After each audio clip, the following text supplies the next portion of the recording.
In January 1559, Elizabeth I was crowned Queen of England. She was the last of the great Tudor dynasty, a bright star who dazzled both the nation and the world.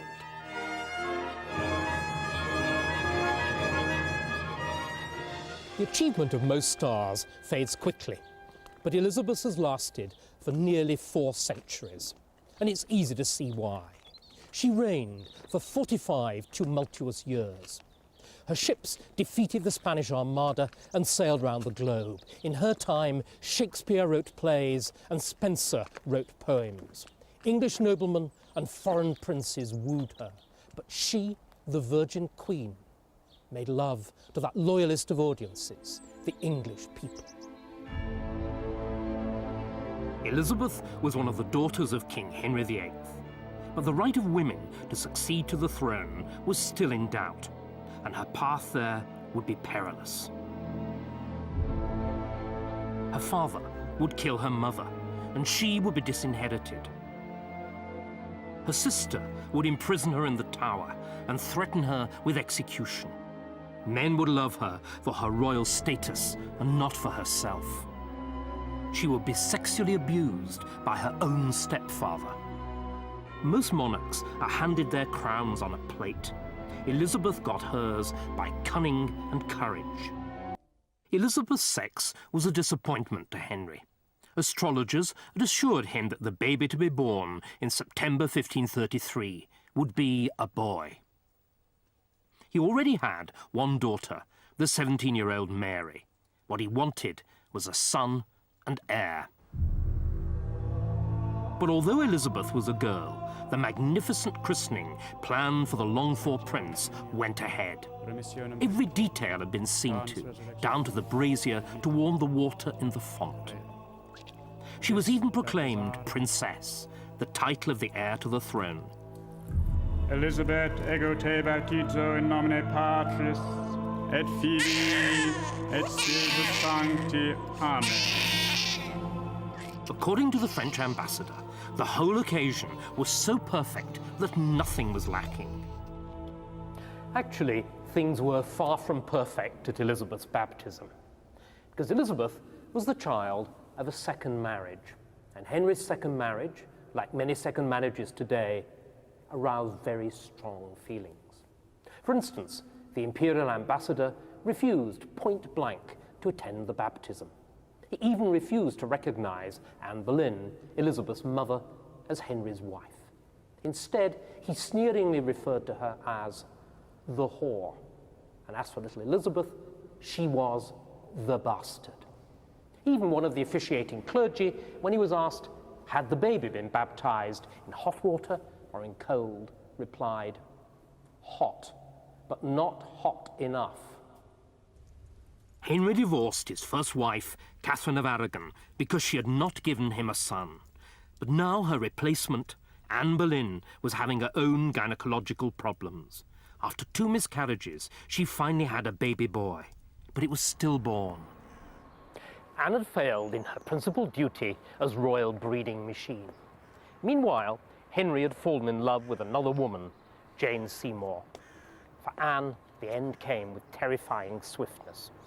She was accused of multiple adultery with 4 of the gentlemen of the king's chamber and of incest with her own brother. All of the accused were found guilty, and Anne herself was executed here on Tower Green on the 19th of May, 1536. Henry showed a single gesture of mercy towards the woman that he'd once loved so much, and her head was removed at a single stroke with a sword, rather than being hacked off with the axe.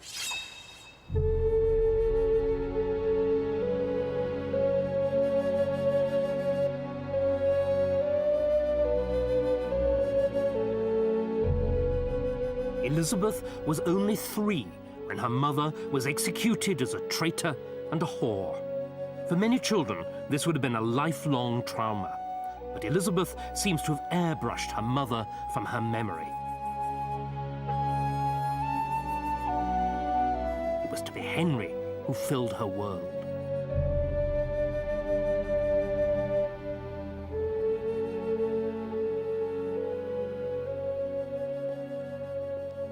Anne Boleyn's fall marked a major step down in the world for the young Elizabeth. Her parents' marriage was declared null and void. She was now illegitimate and unable to inherit the throne. So, instead of the right high and mighty princess, the Lady Elizabeth, inheritrix of the crown of England, she became the Lady Elizabeth, the King's second bastard daughter. Elizabeth's sudden loss of status threw the little court where she had been brought up into confusion. Even her governess, Lady Bryan, didn't know what to do and wrote to the King's minister, Thomas Cromwell, for guidance. How should the little girl be treated? By the way, could she please have some more clothes? She'd outgrown absolutely everything she had. But above all, where should she eat? Was she old enough to eat here in the great hall, served on the dais?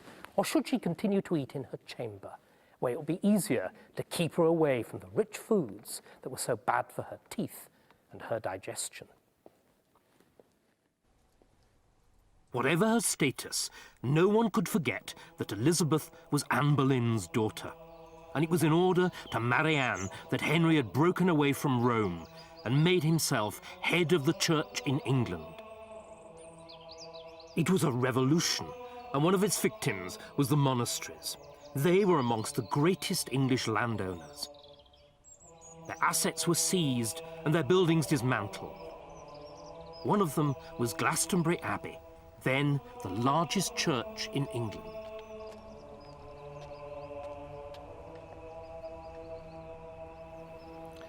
When I look out from my church across the other side of the road from these ruins, I'm filled with a feeling or a sense of sadness, a sense of loss, a sense of disbelief to a degree that such destruction could have taken place in a country that was supposedly very religious and Catholic.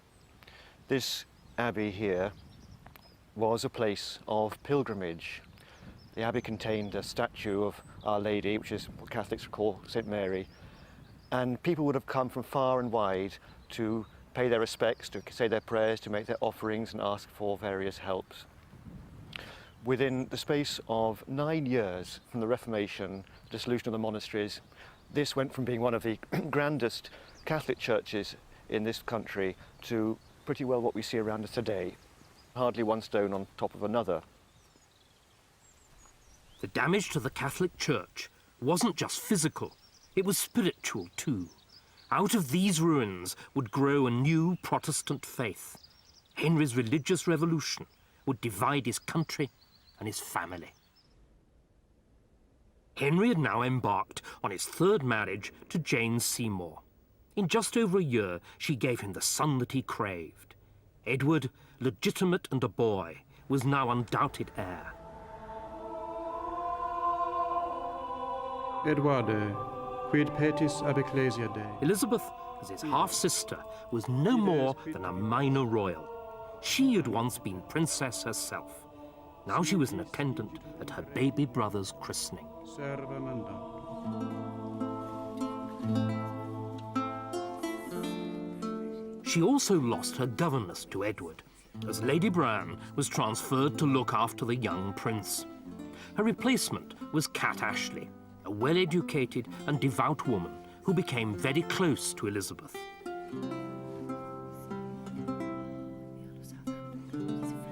Her father, on the other hand, scarcely saw her. For royal children, like Elizabeth, were brought up in the country, away from the royal court. There, Henry communicated with her by messenger. In December 1539, he sent Sir Thomas Wriothesley to convey his Christmas greetings. She gave humble thanks, inquiring again of His Majesty's welfare, and that with as great a gravity as if she'd been 40 years old.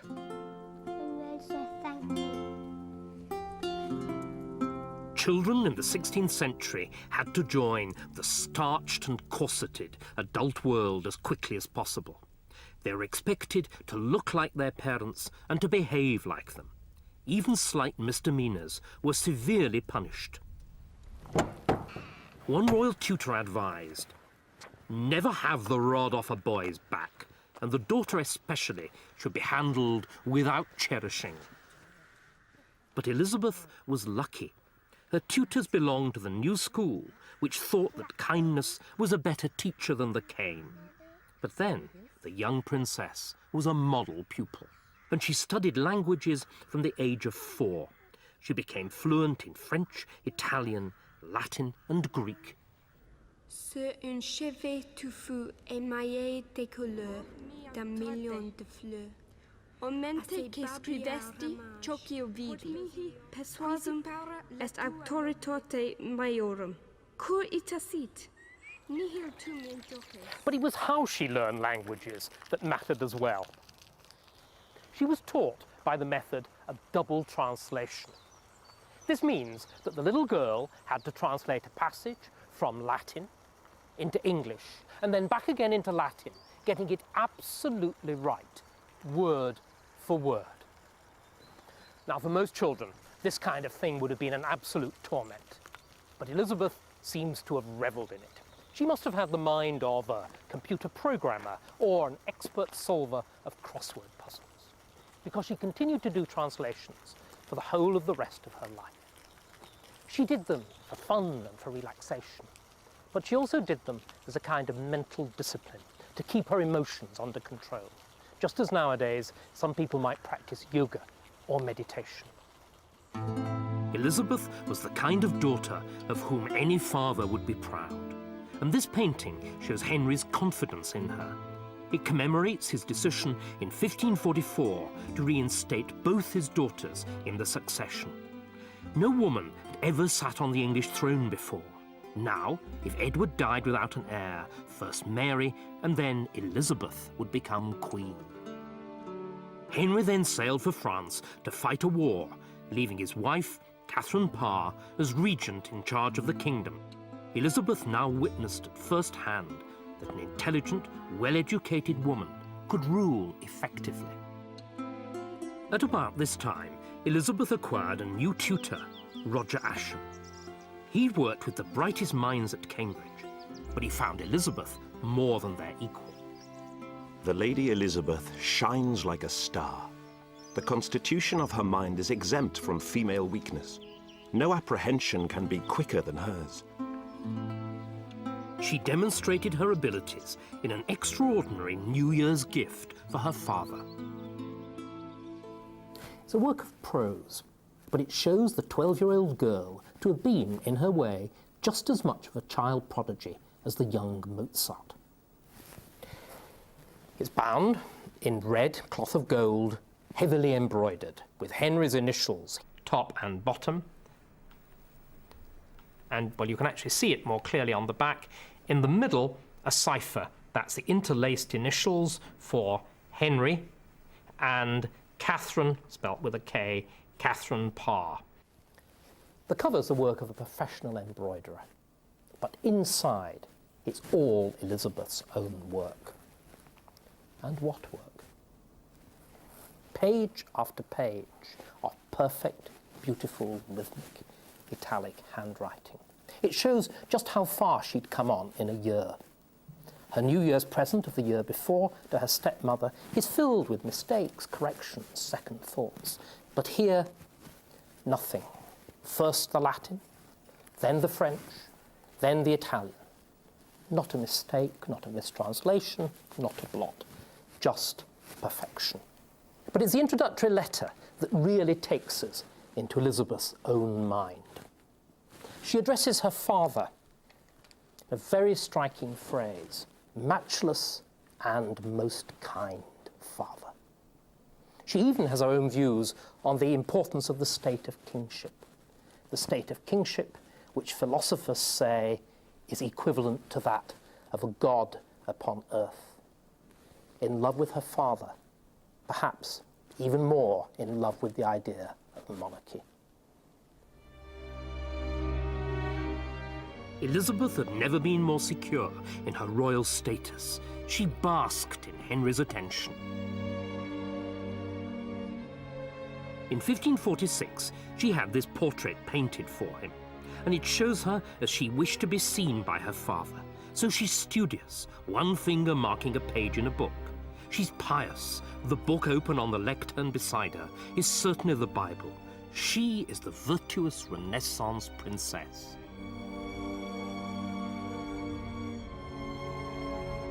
But this tranquility could not last. Henry, her father, was dying. At 13, Elizabeth was about to lose the giant of a father whom she revered. The next decade would be the most threatening period of her life. Christmas 1546 was a gloomy one at court. For a long time, the king had suffered from an old jousting injury to his leg, which had turned into a chronic ulcer. Pus would build up, causing the leg to swell. The pain was intense. On the 30th of December, Henry completed his will, and then the descent was swift. As Henry lay dying in his bedchamber, outside, in the long gallery, Edward Seymour, Prince Edward's uncle, was pacing up and down with his advisors. They were plotting the takeover of power in the new reign. Towards 2 o'clock in the morning, Henry died, clutching the hands of Archbishop Cranmer, Elizabeth's godfather. To make sure that there was a smooth transfer of power, Henry's death was kept secret for 3 full days. Finally, all was ready, and Seymour brought together Edward, now Edward VI, and his favourite sister Elizabeth, and told them that their father was dead. One account describes how the 2 children threw themselves into each other's arms, weeping uncontrollably.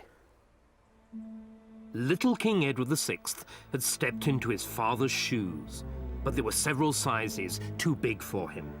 He was just 9 years old, and to begin with, he was the pawn of his powerful royal councillors. And so was Elizabeth. Her father's will had left her rich, and her place in the line of the succession made her a tempting target. One man in particular, Thomas Seymour, had his eyes on her.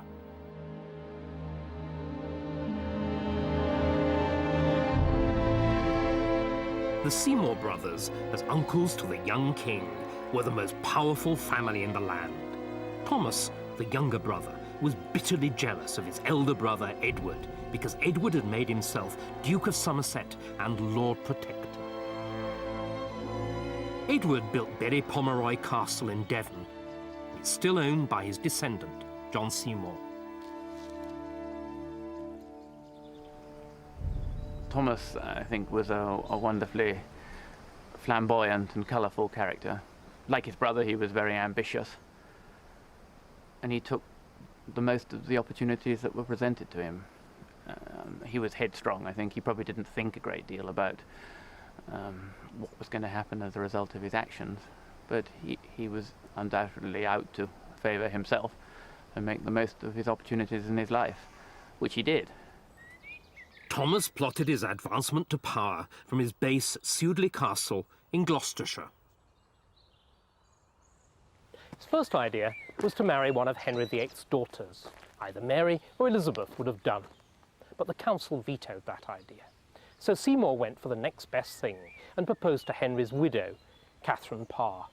Catherine had already been passionately in love with him even before she married Henry, so she accepted him like a shot. Elizabeth was living with Catherine, so this meant that Seymour wasn't only her stepfather, he was also her guardian. It was a position of trust, which he abused shockingly.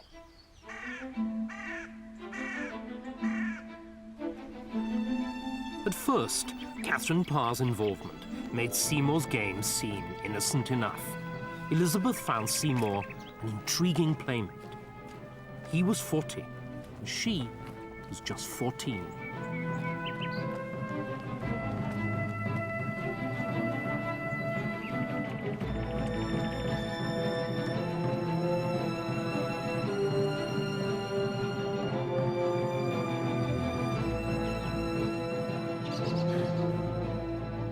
But Seymour saw a relationship with Elizabeth as a means of drawing closer to the throne. His game grew darker.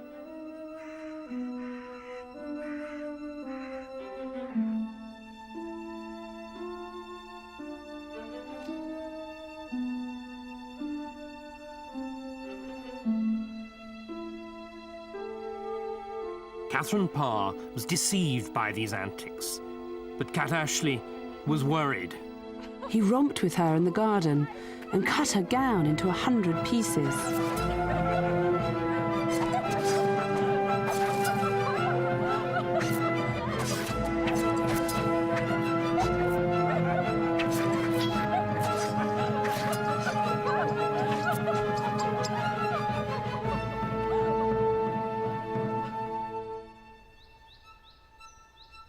Seymour now got hold of the key to Elizabeth's bedroom. He would come into her room, partly dressed, early in the morning. Sometimes he would tickle her and slap her buttocks.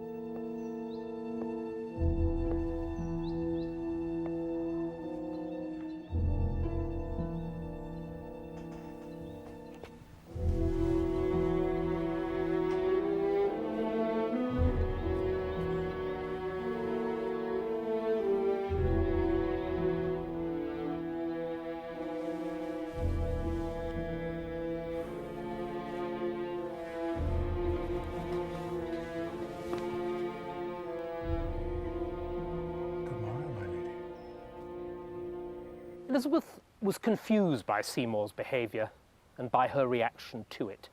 Seymour was a handsome, sexually charged man, and she was flattered by his attentions, but she was also scared by them. So sometimes she behaved as though it was all a game and play hide and seek behind the curtains of the bed. On other occasions, though, Elizabeth would react as though her maidenly modesty had been outraged. She'd get up early and make sure that she was dressed so as to avoid Seymour's attentions. On the other hand, Cat Ashley, Elizabeth's governess, knew exactly what was going on. But when she reproved Seymour for risking Elizabeth's reputation, he brazened it out. He'd no intention of stopping his behaviour, he said, because he meant no harm by it. But when Catherine Parr became pregnant, Seymour's flirtation with Elizabeth grew more serious.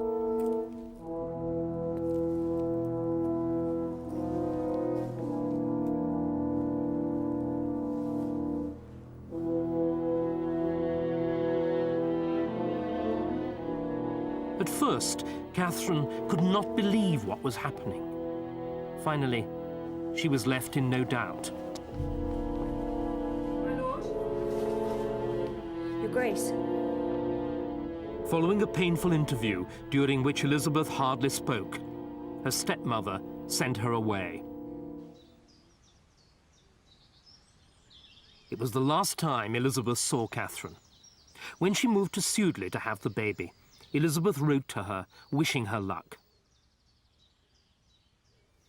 But Catherine died shortly after the birth of her child, and she was buried here at Sudeley. In her final delirium, all her fears and jealousies about Seymour's behaviour had revived, and with very good reason, because Seymour soon renewed his suit to marry Elizabeth, and this time he had the powerful backing of Cat Ashley. Elizabeth herself, too, was enthusiastic, but she'd the good sense to say firmly that she wouldn't consider the marriage without the backing of the council. Seymour, for his part, hot-headed and impetuous as usual, was too impatient to wait. Thomas was becoming more and more keen to attain some personal power and to further his career, and one way of doing this was to get Edward, the king, the young king, completely on his side. And I think he decided that he was going to actually abduct the king. And as he lived in a neighbouring apartment, it was very easy for him to have conversations and meetings with the young king. And how it happened, I don't think is really clear, but we do know that he was found in the king's apartment with a sword in his hand. The spaniel, one of the many spaniels I think that the young king had, started to bark, and I suppose in desperation Thomas ran it through with his sword, and there was a great kerfuffle and noise, and people burst in and Thomas was arrested. Seymour was charged with treason. His relationship with Elizabeth made her a suspect too. a team of interrogators descended on Hatfield to discover whether she'd been plotting with him. Her closest confidant, Cat Ashley, was arrested and taken to the Tower. Under threat of torture, she described the scandalous events of the previous summer. Her evidence was now used word for word against Elizabeth. Another time at Hanworth, he romped with her in the garden. Romped. And cut her gown, being black cloth, into 100 pieces. And when I came and chid Lady Elizabeth, she assured me she could not strive withal, for the Queen held her, while the Lord Admiral cut the dress. The Queen, suspecting the often access of the Admiral to the Lady Elizabeth, came suddenly upon them, where they were all alone, he having her in his arms. Despite the evidence, Elizabeth refused to admit any wrongdoing. Then a rumour began that she was pregnant by Seymour. She complained bitterly to Somerset. Master Tyrwhitt and others have told me that there goeth rumours abroad that I am in the Tower, and with child by my Lord Admiral. These are shameful slanders. I shall most heartily desire, your lordship, that I may come to the court, that I may show myself as I am.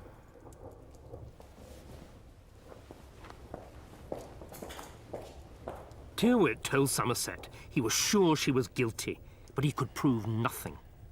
Elizabeth had survived the crisis.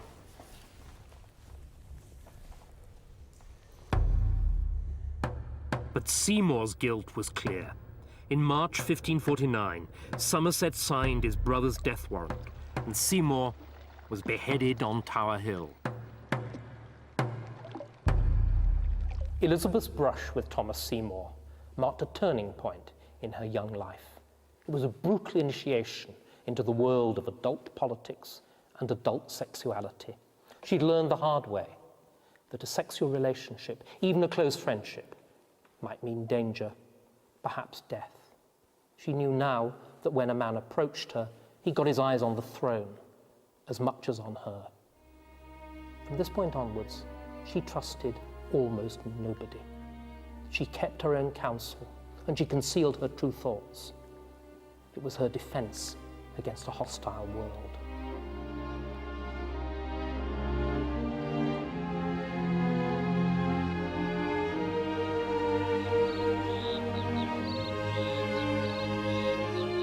Elizabeth was left alone in the peaceful solitude of Hatfield.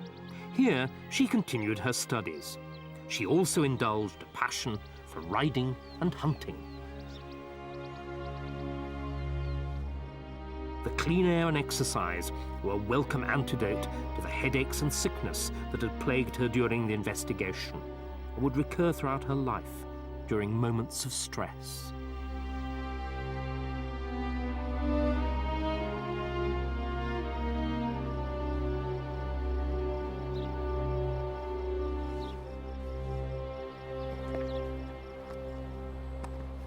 At about this time, Elizabeth's French tutor, John Belmain, gave her as a present his translation of St. Basil's Epistle to St. Gregory on the virtues of the single life. The saint's argument was that marriage distracted the soul from the worship of God. Bearing in mind her recent experiences with Thomas Seymour, Elizabeth was well aware of the practical political advantages of celibacy too. It was the same with the rest of the saint's arguments about the need for temperance and sobriety of dress. Elizabeth created a sensation at court by turning up with her hair straight, her face unmade up, and virtually no jewellery. She was rehabilitating herself after the disaster of the Seymour affair by playing the Quaker Maid.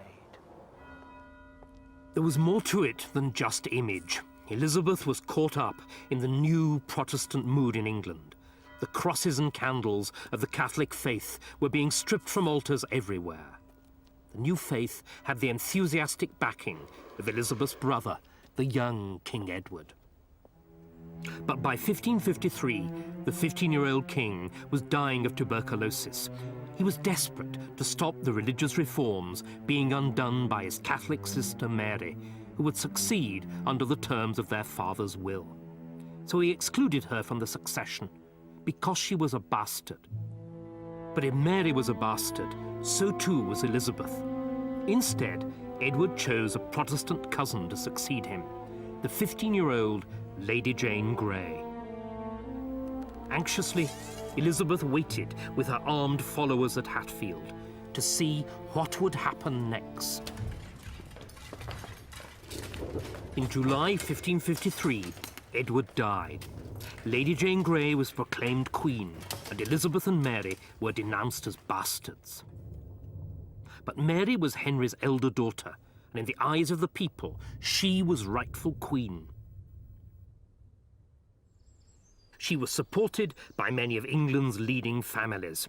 Sir Henry Bedingfield, a substantial Norfolk landowner, was one of the first to rally to Mary's banner. His descendant still lives at Oxburgh Hall. Sir Henry, at Oxburgh, gathered together 160 men, armed, as they say, cap à pied. That is to say, with a certain amount of armour, leather jerkins, swords certainly, and I'm sure a few horses. His role was to then take this small group of people to, first of all, Kenning Hall, where other units such as his were joining up to make an army, and then from there to Framlingham, where the army swelled. And they marched from there to London with Queen Mary. Princess Elizabeth joined them en route, and as custom dictated, at the gates of the city of London, they left the army behind, and Elizabeth and Mary rode into the city of London to wild rejoicing and cheers from the crowd. In the face of this overwhelming support for Mary, the opposition collapsed. Lady Jane Grey was later beheaded at the Tower. On July the 19th, 1553, Mary was proclaimed Queen. Her vision was to lead England back to the true Catholic faith. Elizabeth's Protestantism marked her out as a potential enemy. For the first 2 months of Mary's reign, Elizabeth contrived to avoid going to Mass. Finally, Mary issued an ultimatum. Elizabeth was to attend Mass on the 8th of September, the day of the Nativity of the Blessed Virgin. Cornered at last, Elizabeth sought a personal interview with Mary at Richmond. She threw herself on her knees before the Queen, tears streaming down her face. She explained that she'd never been taught the old faith, and please, could she have priests to instruct her? Oh yes, and she would go to Mass. But on the morning, she developed a diplomatic chill and rather spoiled the solemnity of the occasion by complaining loudly of a bad stomachache. Neither Mary nor anyone else was deceived. Well, Mary and Elizabeth had quite different attitudes to their respective religions. Mary, of the old religion, would have had a slightly mechanistic expression of her religion. Not that she wasn't devout and spiritual and prayerful, I'm sure she was all those things, but her religion involved doing things, pilgrimages, saying the rosary, going places, making signs of the cross, and so on. For Elizabeth, those things didn't feature at all in her faith. People of the new religion would have been much more Bible-based and would have interpreted the Bible in the light of their own reason and understanding, rather than relying on an authority from Rome telling them what the Bible actually meant. Mary now tried to guarantee the Catholic future of England by marrying King Philip of Spain. But Mary's passionate love for a foreign prince was deeply unpopular, and Philip's envoys were pelted with snowballs. Mary brushed aside the protests. Elizabeth now became a figurehead for Mary's opponents. Early in 1554, she received a letter from a gentleman called Sir Thomas Wyatt.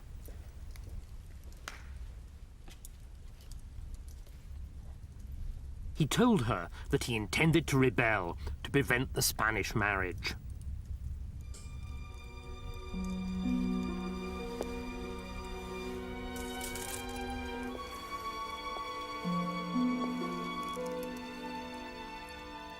Elizabeth didn't reply in writing.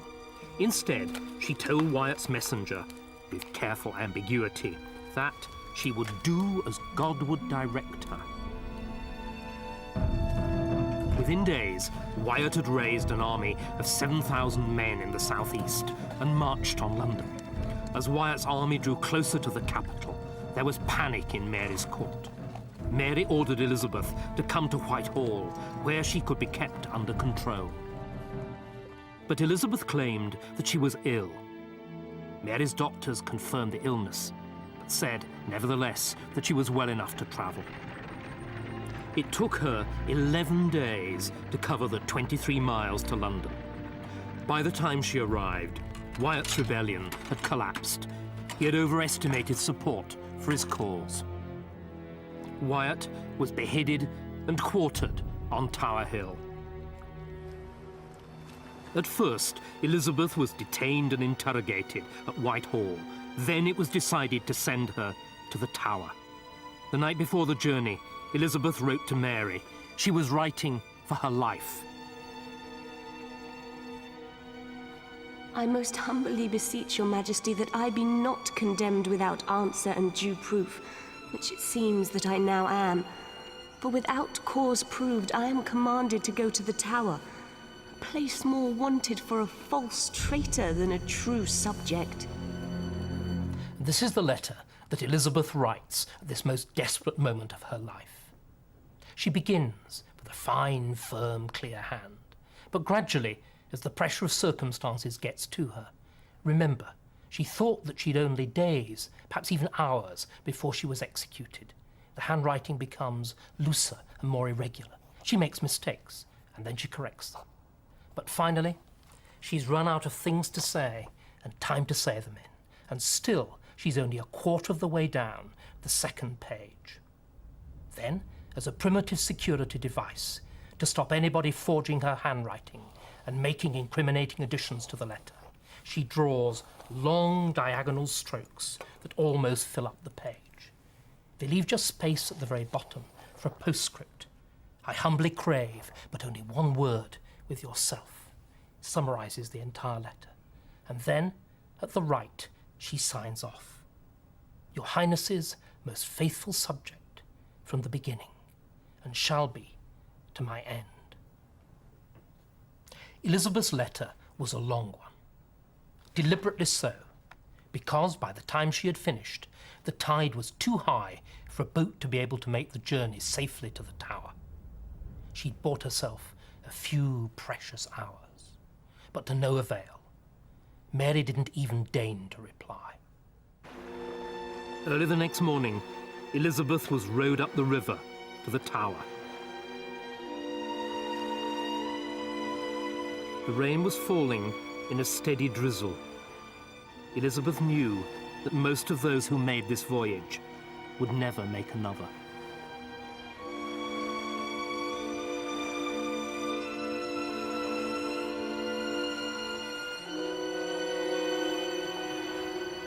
When Elizabeth landed, the river was very high and the steps were very slippery.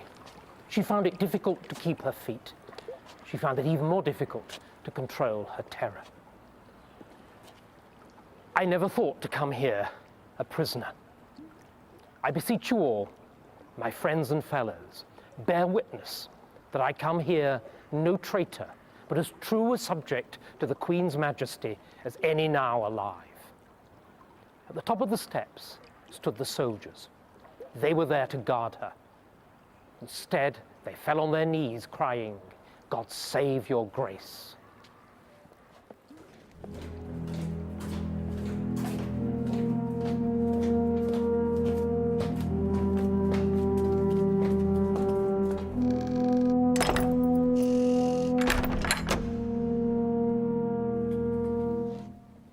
This is the room in the bell tower where Elizabeth is supposed to have been imprisoned.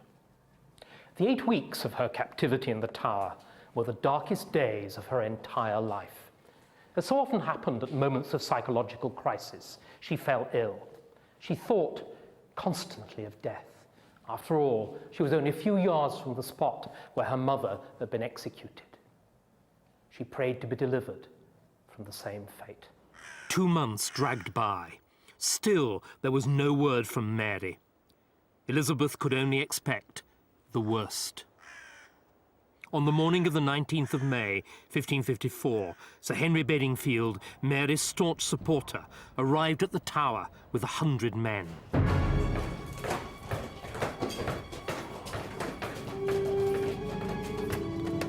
Elizabeth believed that she was about to die, and from Mary's point of view, she deserved to. Mary knew that she had been involved in the Wyatt plot, but Elizabeth had cleverly covered her tracks. Without positive proof, Mary couldn't risk executing the heir to the throne.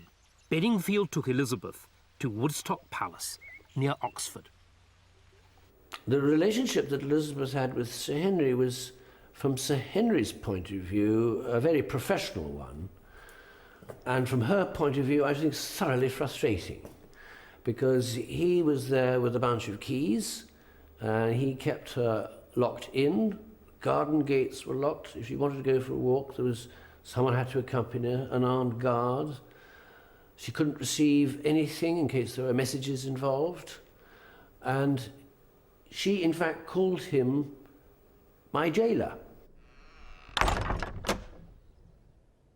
Elizabeth was locked up for almost a year before Mary summoned her to court. The Queen believed that she was pregnant, and she wanted Elizabeth to play a walk-on part in the christening. But it was a phantom pregnancy, and, as his wife sickened, Philip's attitude to Elizabeth changed. He thought that he could use her to keep control of England by marrying her to a friend.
In the autumn of 1555, Elizabeth got Mary's permission to leave court and to come here to the peace and security of her country estate at Hatfield.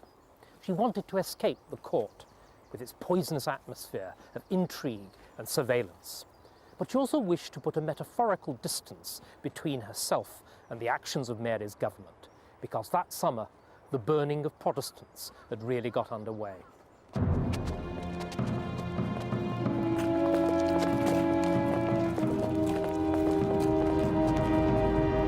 More than 300 people met this horrible death during Mary's reign. A few were lucky. Kind executioners would tie bags of gunpowder to their legs to finish them off quickly. Most roasted alive. Every death created a martyr for the Protestant cause. Making England Catholic wasn't going to be easy.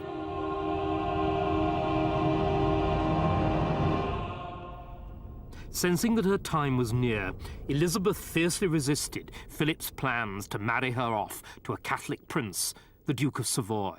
She would be no one's puppet.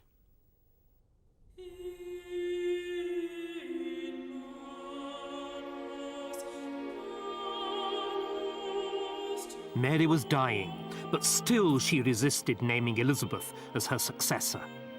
10 days before her death, she finally relented under pressure from her council. It was the 17th of November, 1558. Towards noon, messengers arrived at Hatfield to inform Elizabeth that her sister Mary was dead and that she was now queen. The story goes that they found her walking in the park underneath a great oak tree. As they fell on their knees before her, she too knelt, uttering the words of the 118th Psalm, Ad Domino factum est, et mirabile in oculis nostris. This is the Lord's doing, and it is marvelous in our eyes.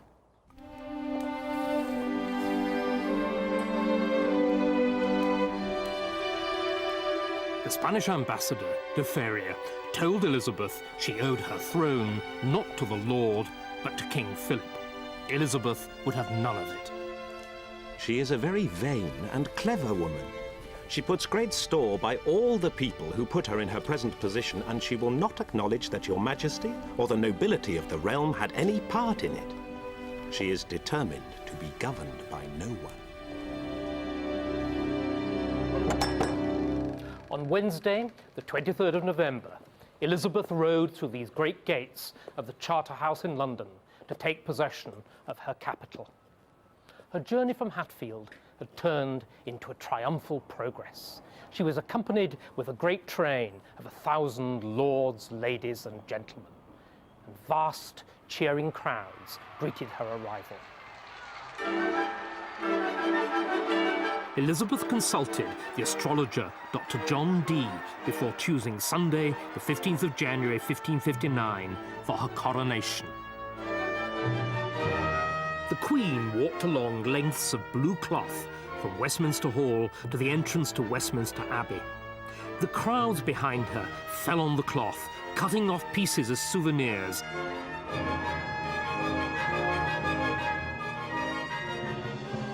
Today, Elizabeth would play the part that she had understudied so long. And in what a setting. Her christening at Greenwich had been high theatre, but her coronation in Westminster Abbey will be a performance on the grandest scale.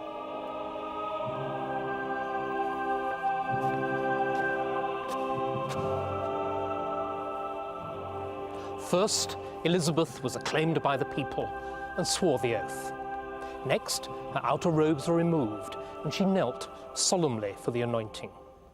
Bishop Oglethorpe anointed her in the 7 traditional places, on the shoulder blades, on the breasts, on the palms of the hand, finally, on the crown of the head. Then she was enthroned.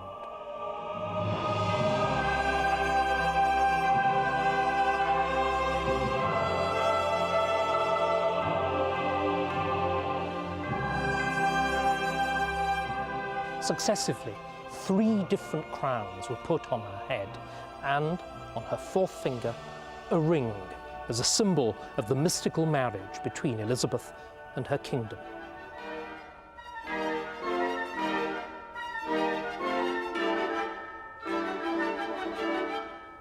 Tradition, mystery, and symbolism had made her Queen of England as fully and completely as any of her predecessors had been king.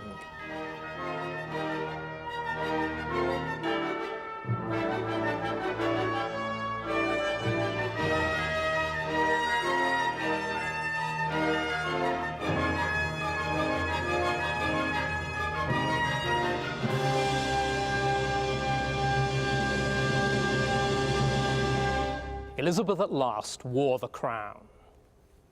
Now came the difficult bit. She to show that she could grasp the reality of power and govern a divided country. And to do that, she to display